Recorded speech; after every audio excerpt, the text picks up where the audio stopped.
Luz y sal, queridos hermanos. Vamos a ponernos en las manos de Dios para comenzar nuestra clase. Pedirle que nos envíe su Santo Espíritu para que podamos comprender y vivir aquello que vamos a ver en la clase de hoy. En el nombre del Padre, del Hijo y del Espíritu Santo. Amén. El día de hoy vamos a ver la lección número 22, que se titula Somos hijos adoptivos de Dios.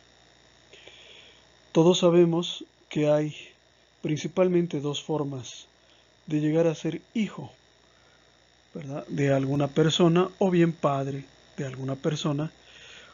Una de ellas es el ser hijo natural, es decir, hijo de sangre y de carne, pero también existe la posibilidad de ser padres por un acto legal, es decir, por adopción.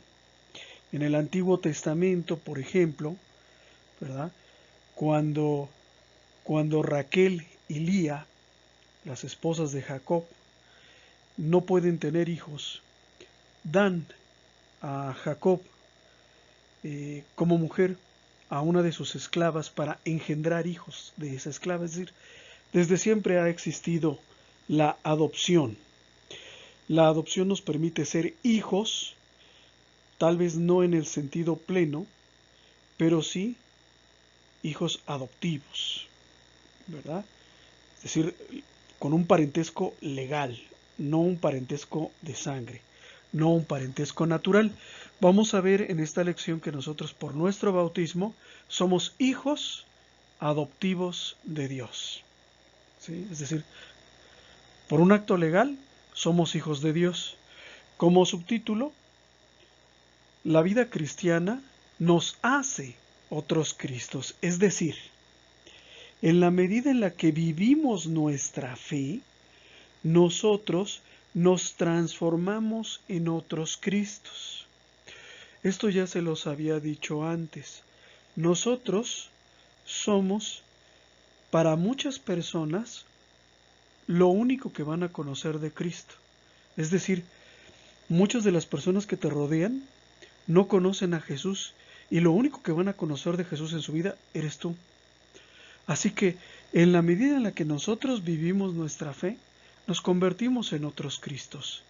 Comenzamos a pensar como Cristo, a vivir como Cristo, a actuar como Cristo, a comprender a Cristo, ¿sí? Incluso con aquello que tiene de aparentemente irracional, como es el amor de Cristo. El amor de Cristo es un amor irracional. ¿Por qué? Porque quien que tiene 100 monedas, se le pierde una, deja las otras 99 y se va a buscar a la que perdió. Pensando lógicamente, tengo 99, dejo que se pierda una, pero me quedo con la mayoría. En cambio, Cristo va a buscar a la oveja perdida, va a buscar a esa moneda que se perdió.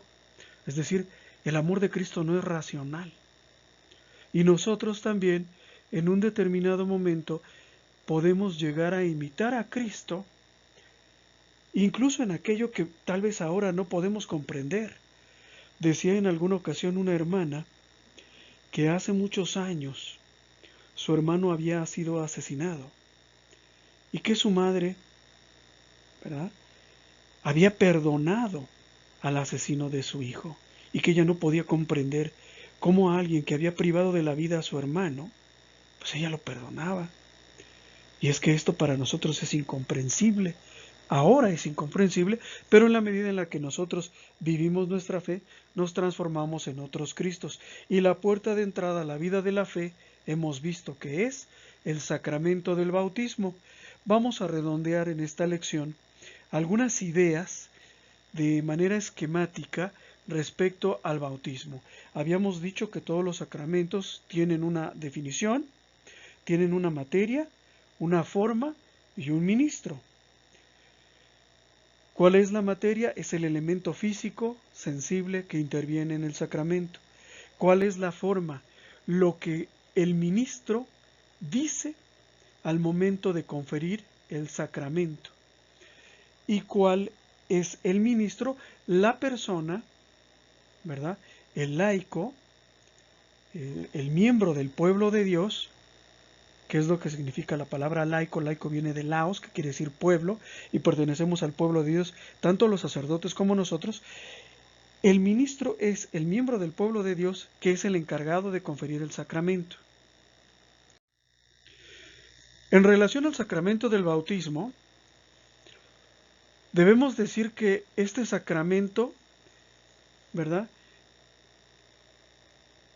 es un sacramento que, a modo de ablución, fue instituido por nuestro Señor Jesucristo, por el cual el bautizado se hace miembro del cuerpo místico de Cristo, que es la Iglesia, y obtiene la remisión del pecado original y de todos los pecados actuales, entre paréntesis, los pecados personales que haya cometido, si es que existen, con toda la pena debida por ellos, y lo hace capaz de recibir los demás sacramentos.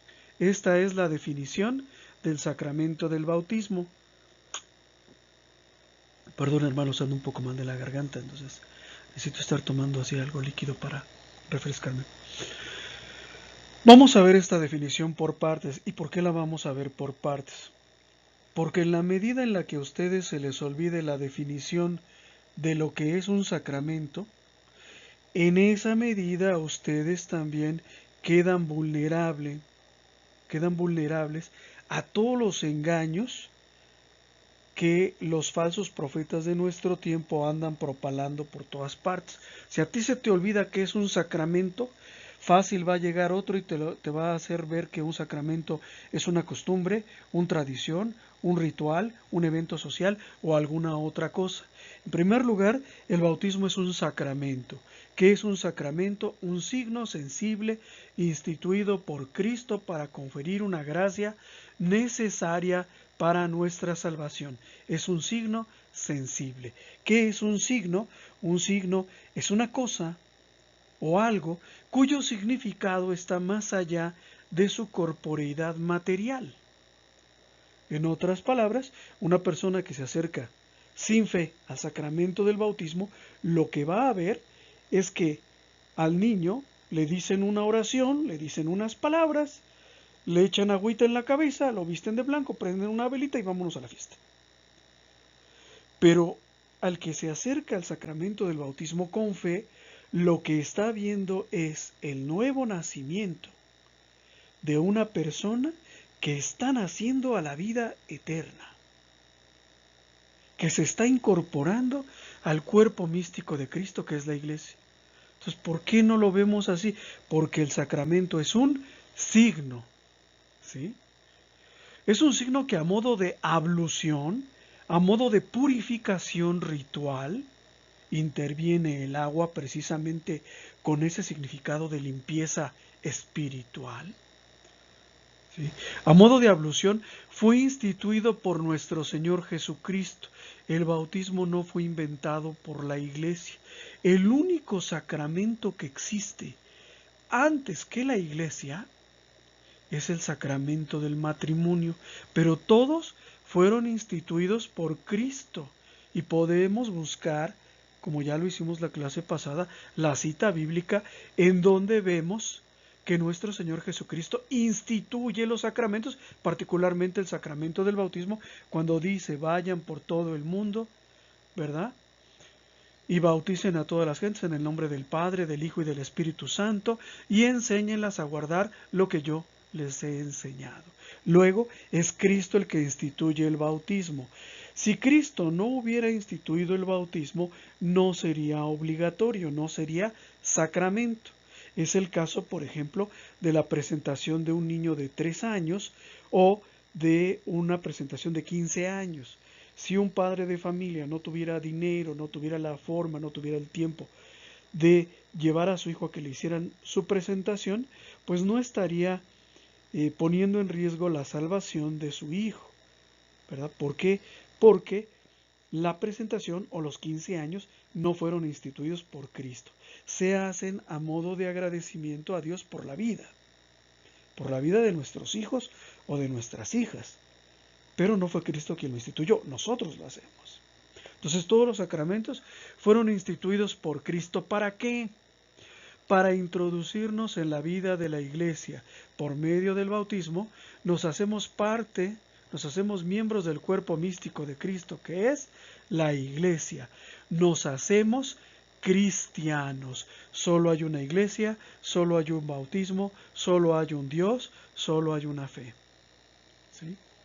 Además de hacernos miembros de la iglesia, por el bautismo obtenemos la remisión, el perdón de todos nuestros pecados, del pecado original, si nos bautizamos siendo bebés, o de los pecados personales, si nos bautizamos siendo adultos.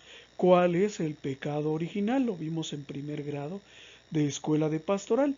Es el pecado que cometieron nuestros primeros padres, no los cometimos o no lo cometimos nosotros, pero por ser hijos de la raza humana, por ser hijos de Adán y Eva, por ser hombres, ¿verdad?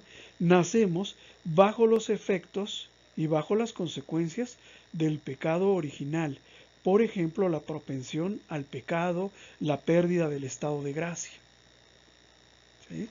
Este estado de gracia lo recuperamos por medio del bautismo. Entonces, cuando nosotros somos bautizados por el sacrificio redentor de Cristo en la cruz, nuestros pecados nos son perdonados con toda la pena debida por ellos. Es decir, que si yo estaba destinado al infierno por los pecados que había cometido, en virtud de mi bautismo, y en virtud más bien de la preciosa sangre de Cristo, que en la cruz pagó por el perdón de mis pecados, esa pena es remitida, es perdonada, disuelta, ¿verdad?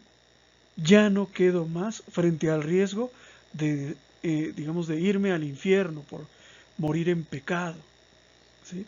Además, el bautismo nos hace capaces de recibir los demás sacramentos. ¿Por qué? Porque el bautismo es un sacramento de iniciación. Si el bautismo me hace cristiano, pues entonces, si yo no soy cristiano, no me puedo casar como lo hacen los cristianos. ¿Sí se entiende? Primero tengo que ser cristiano para después casarme como lo hacen los cristianos, para después recibir la comunión como lo hacen los cristianos, para recibir la absolución o el perdón de los pecados como lo hacen los cristianos. Hace unos días aquí en mi parroquia, por ejemplo, hubo un caso muy interesante. Los papás de un joven de pues unos 15 años aproximadamente querían que su hijo hiciera la primera comunión y lo llevaron a prepararse para recibir la primera comunión. Sin embargo, cuando se le pide su comprobante de bautismo, resulta que se dan cuenta de que el niño nunca fue bautizado. Entonces, ¿qué tuvimos que hacer? Pues empezar por el principio, prepararlo para recibir el bautismo, ¿sí? O sea, no puedo recibir el alimento del cristiano, el cuerpo y la sangre de Cristo, si primero no soy cristiano. O sea, para acercarme a la mesa, ¿verdad? Para acercarme al banquete pascual, tengo que ser cristiano. Si no, no me puedo acercar a la mesa.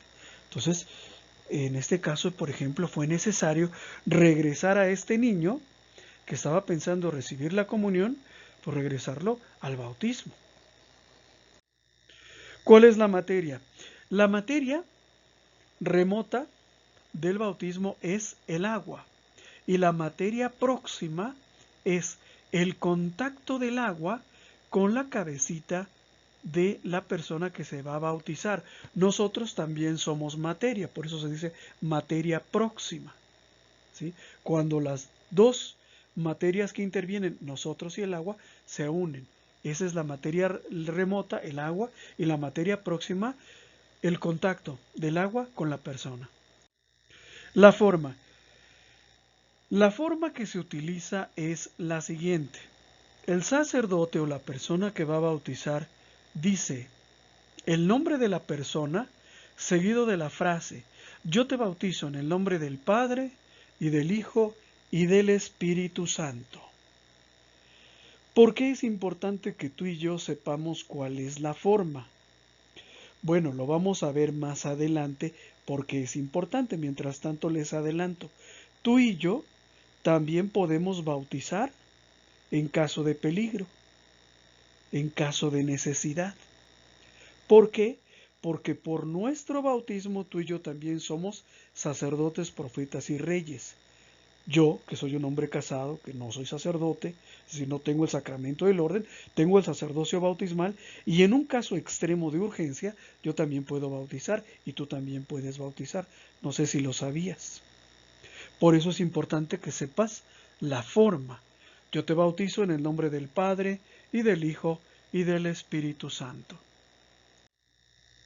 ¿Quiénes son los ministros, o quién es el ministro más bien, ordinario del bautismo?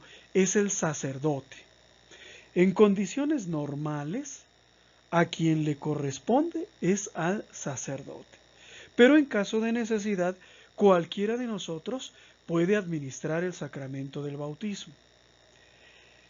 Me estaba acordando al momento de preparar esta lección de una actriz que en alguna ocasión entrevistaron, una actriz que salía en un programa de televisión, alguno de ustedes quizás lo recuerde, Cachún Cachún Ra Ra. Esta actriz hacía el personaje de Petunia. Yo la verdad no me acuerdo de su nombre, me acuerdo de su personaje que era muy gracioso. Ella hablaba de una experiencia amarga que había tenido con la Iglesia Católica.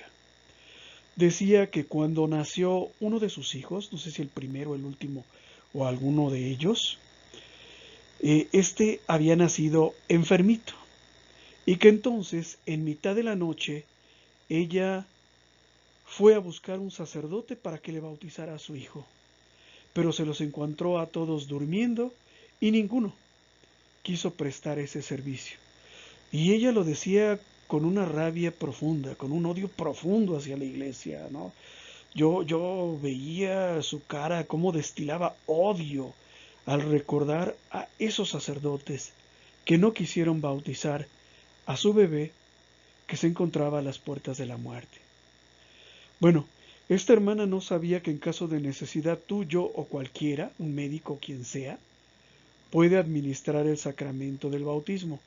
Para que el sacramento sea válido, además de cumplir con la forma, ¿verdad? Puede ser por inmersión, por infusión o por aspersión. Por inmersión, sumergiendo a la persona en el agua. Así se bautizaban los primeros cristianos. Ahorita desafortunadamente ya no tenemos muchos ríos cerca, ni lagos, como para practicar este bautismo. Por infusión, es decir, derramando sobre su cabeza el agua, o por aspersión, rociándolos con agua.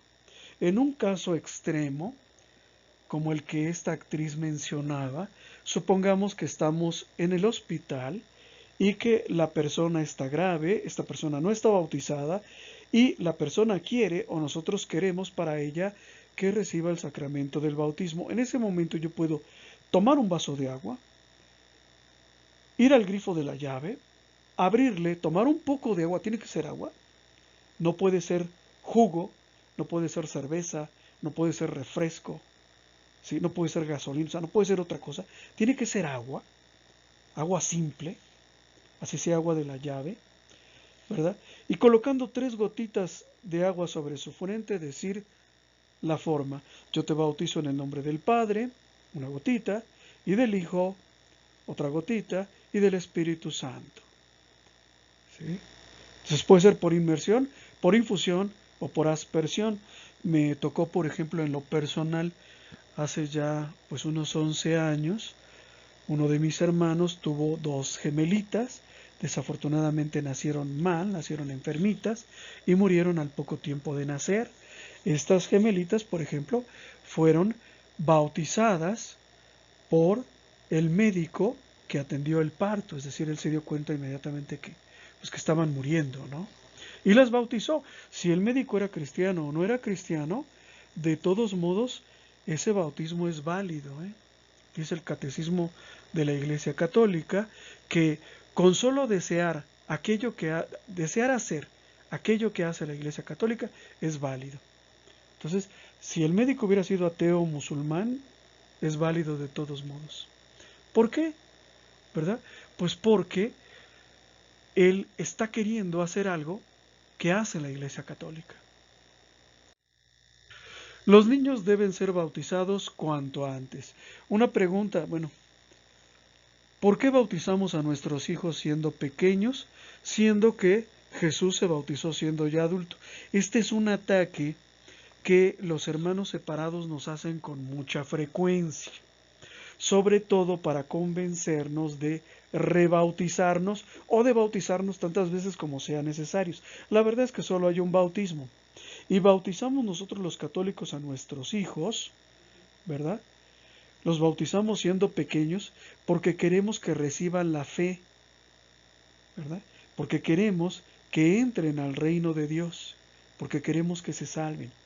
Los bautizamos siendo chicos, no por un deseo de pasar por encima de su voluntad, sino que lo hacemos con el mismo espíritu que nos anima cuando llevamos a nuestros hijos a bautizar o los llevamos a la escuela, ¿verdad? Cuando los llevamos a vacunar, perdón, o los llevamos a la escuela, pues porque los queremos, porque no queremos que se pierdan.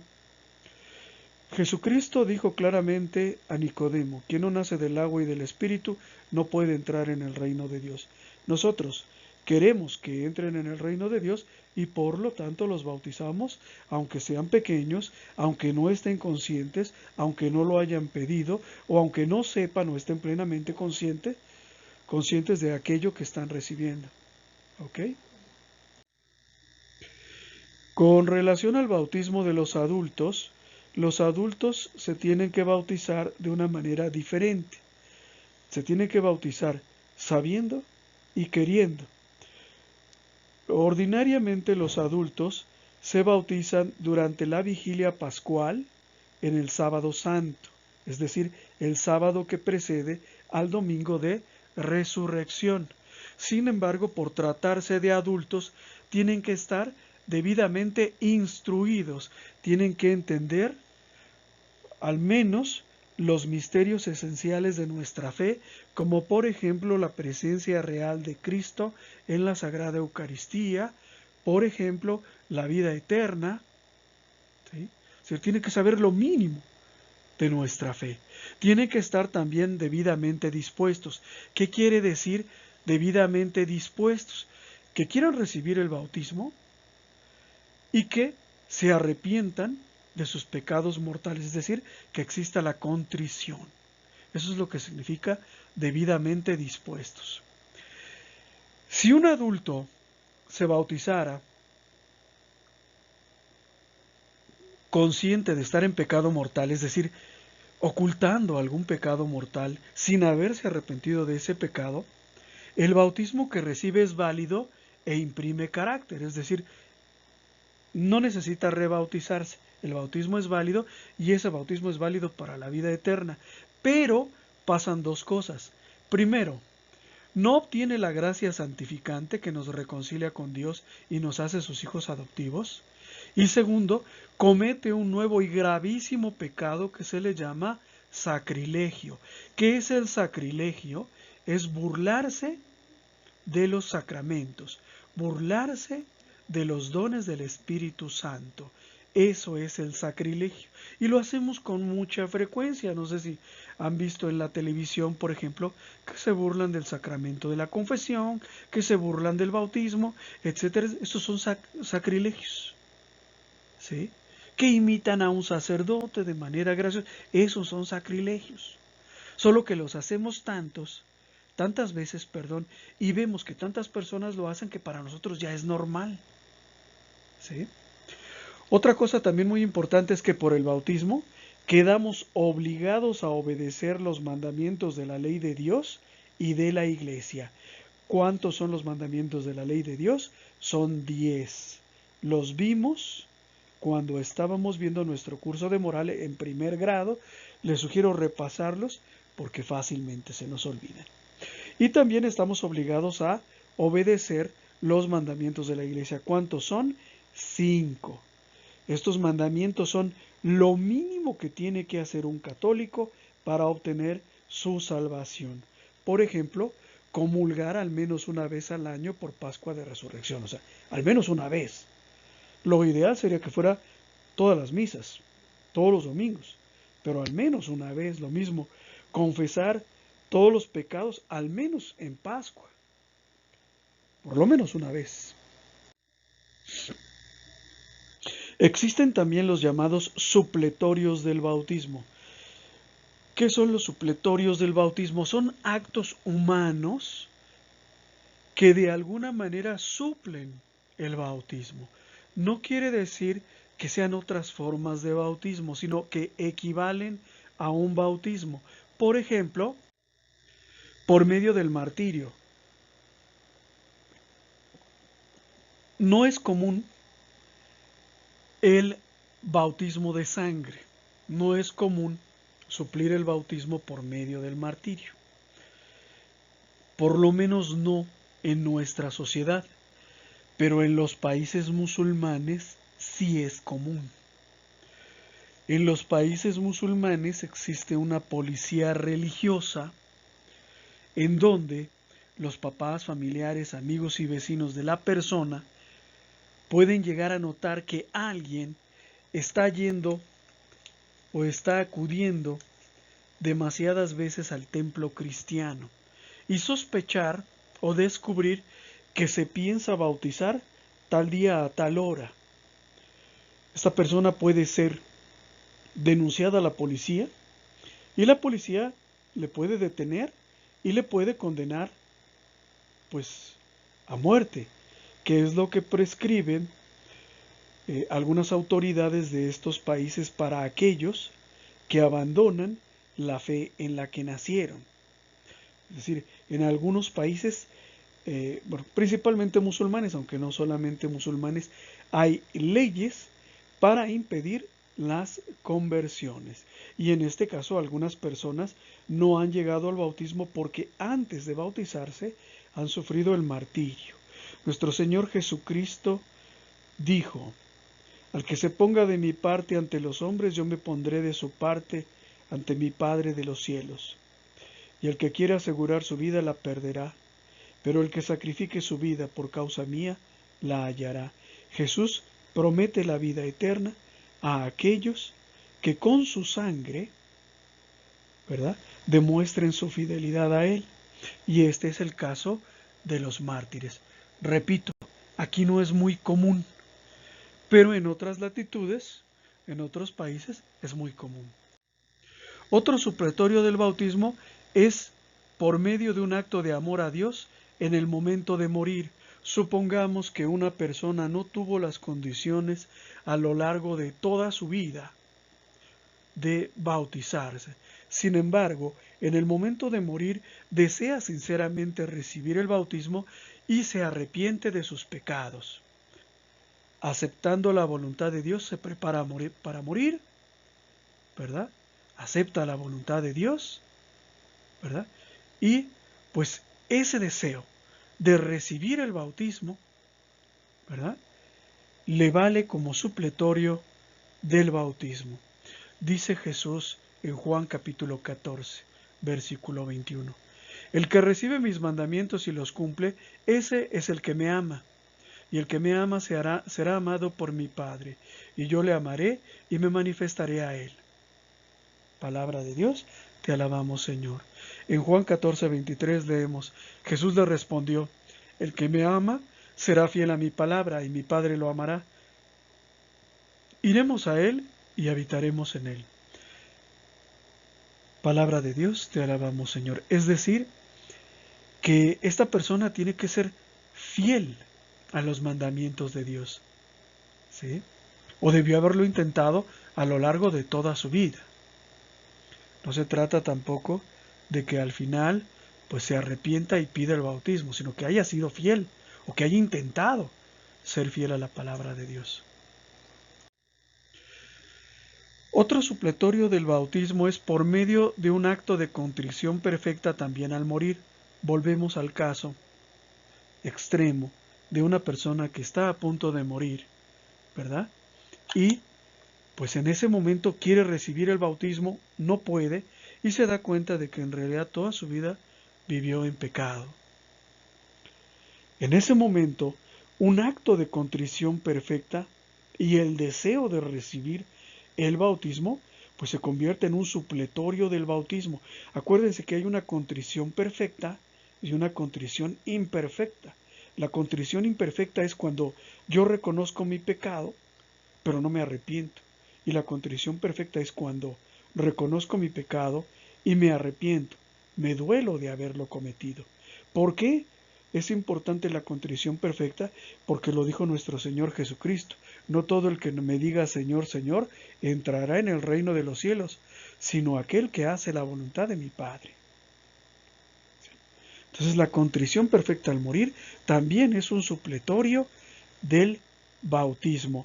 En este momento me acuerdo de una persona que en su vida había sido pastor protestante y en el momento de su muerte hace una contrición perfecta y dice: yo predicaba la doctrina de la predestinación para impedir que las personas se arrepintieran de sus pecados, se confesaran y se salvaran.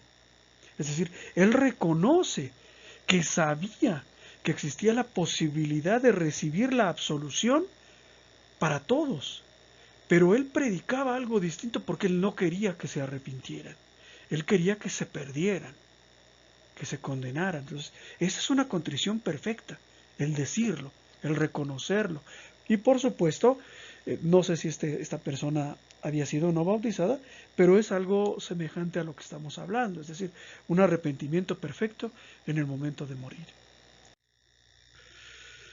El nombre del bautizado, como decíamos, la fórmula incluye decir primero el nombre de la persona.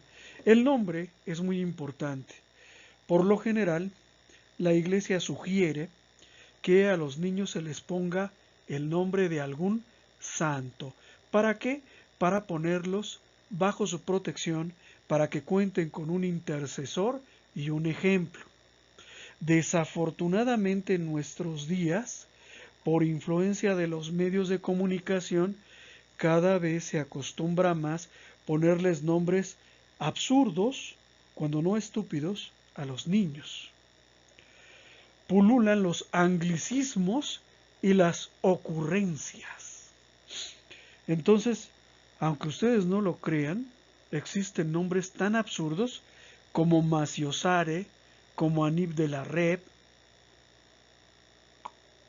o ponerles extranjerismos como John, pero en lugar de escribirlo en inglés con J-H-O-N, ponerlo Y-O-N, y así sucesivamente. ¿Quieres reírte un poco? Vete a una escuela y pide la lista de los alumnos de esa escuela. Y te vas a dar cuenta que es un cotorreo esto de los nombres, ¿no? Nombres inexistentes. Una costumbre muy extendida en nuestro tiempo, por ejemplo, es ponerle a los niños nombres de niñas y a las niñas nombres de niños. Yo les pregunto a ustedes, ¿Leslie es nombre de mujer o nombre de varón? Pues es nombre de varón. Solo que para nosotros, que hablamos español, las terminaciones I y A en los nombres indican femenino, pero en inglés no es así. Yuri es nombre de varón. Leslie es nombre de varón. ¿Sí? Michelle ya se perdió toda referencia si es de hombre o mujer, ya se utiliza para todos, ¿verdad? Entonces, hay que pensar. Hay unos nombres que tienen una traducción muy interesante. Por ejemplo, el nombre Shakira, ¿verdad? En arameo significa mujerzuela, por no decir prostituta. ¿Ustedes saben quién inventó, por ejemplo, el nombre de Wendy? Lo inventó Walt Disney para hacer la película de Peter Pan. No significa nada. Otros son traducciones al ruso, al inglés o al francés de nombres que también existen en español. Por ejemplo, Michelle, Miguel. ¿Sí? Alexander, Alejandro. Juan, Giovanni en italiano. ¿Sí? Mary, María en inglés. ¿Sí? Entonces, pues son nombres que por alguna extraña razón se ha puesto de moda ponérselos a nuestros hijos porque pensamos que nuestros hijos ganan un poquito en hermosura por tener este tipo de nombres, pero la realidad es que pues nuestros hijos se parecen a nosotros, ¿no? Si yo soy prietito, pues mi hijo va a ser prietito, no hay manera, ¿no? Aunque le ponga Giovanni, aunque le ponga Alexander, pues de todos modos Juan te llamas, ¿sí? Entonces el nombre es muy importante. Miren, en el registro civil, cuando tú le pones nombre a tus hijos, ellos no se meten en problemas contigo. Yo recuerdo cuando llegué a bautizar al mayor de mis hijos que me dieron un papelito y me dijeron, escriba el nombre de su hijo. Como usted lo escriba, así se llama. Mal escrito, bien escrito, como usted quiera. Como usted lo escriba, así va al acta. En el caso de los bautismos, a veces hay sacerdotes que quieren bautizar a los niños en español cuando el padre de familia está pidiendo que lo bauticen en francés. Me recuerdo mucho de un bautismo en alguna de las parroquias que yo serví, en donde llevaron a bautizar a una niña, ¿verdad? Y el padre pregunta, ¿cómo se va a llamar la niña? Y los papás responden, Dionisia, solo que lo dijeron en francés, Denise. Y el sacerdote les dice, bueno, Denise, estamos en México, yo te bautizo con el nombre de Dionisia. Dionisia, yo te bautizo en el nombre del Padre, del Hijo y del Espíritu Santo. Y los papás muy enojados. No, padre, qué nombre tan horrible. Le estamos diciendo que se llama Denise.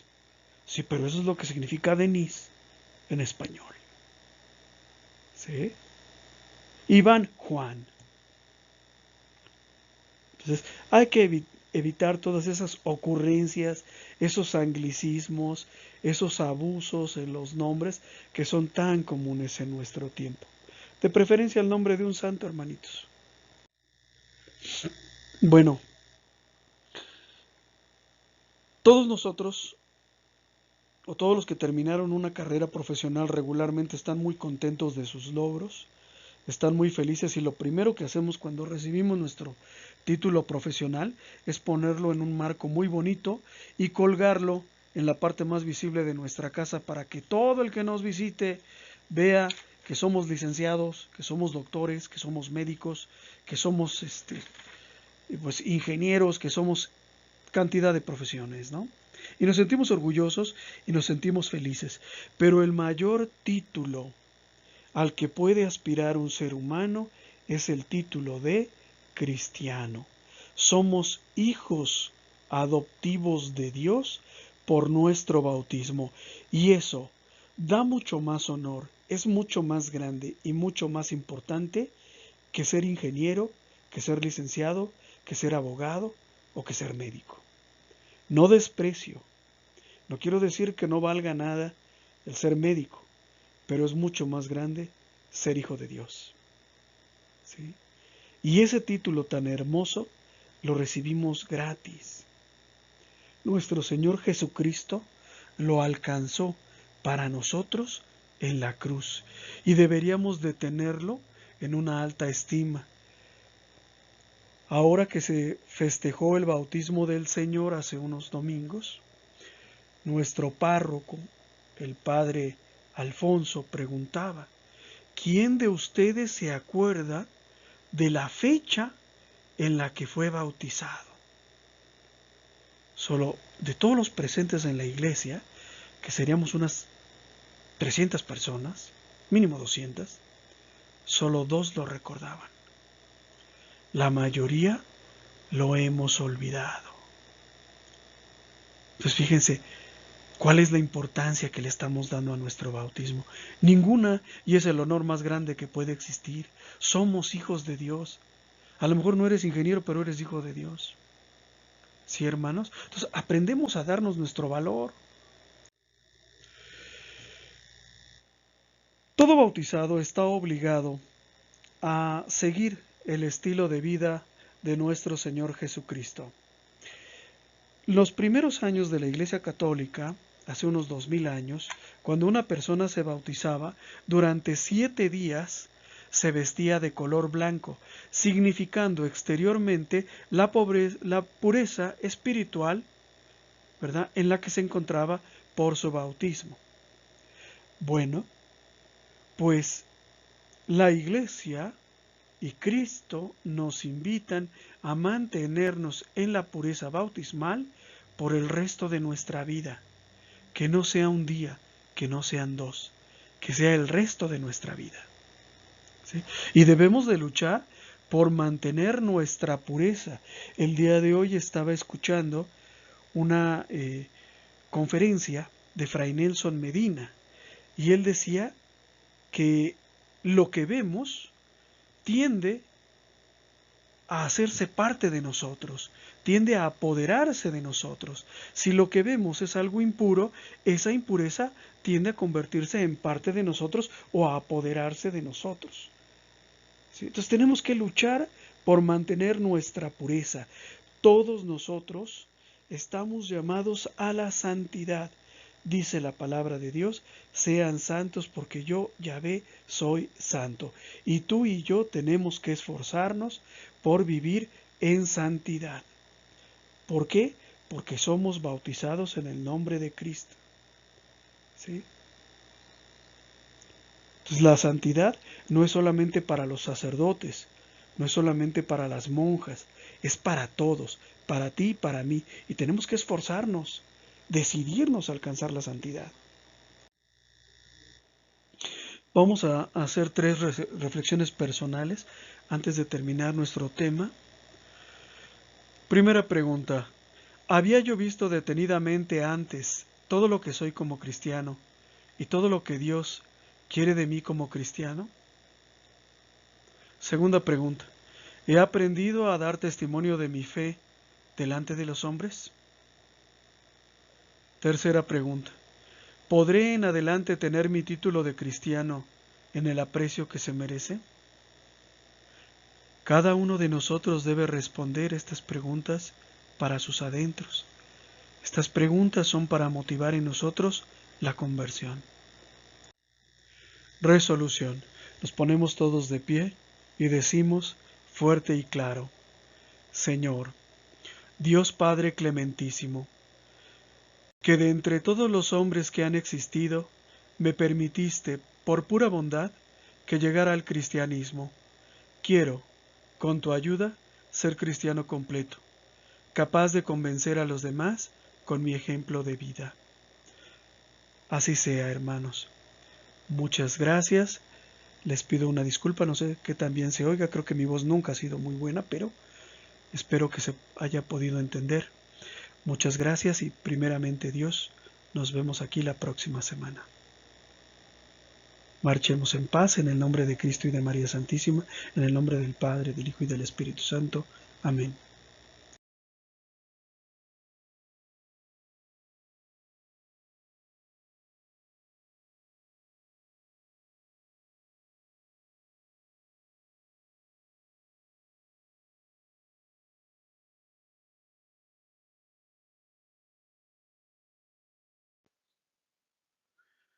Muchas gracias por tu atención, esperamos que este video haya sido de tu agrado. Nuestro trabajo se mantiene gracias a las aportaciones de amigos y benefactores. Si nace de tu corazón hacer alguna aportación y tienes posibilidad de hacerlo, aquí te dejo mis datos bancarios. Si no puedes hacer alguna aportación, con una oración es más que suficiente. Que Dios te bendiga y muchas gracias.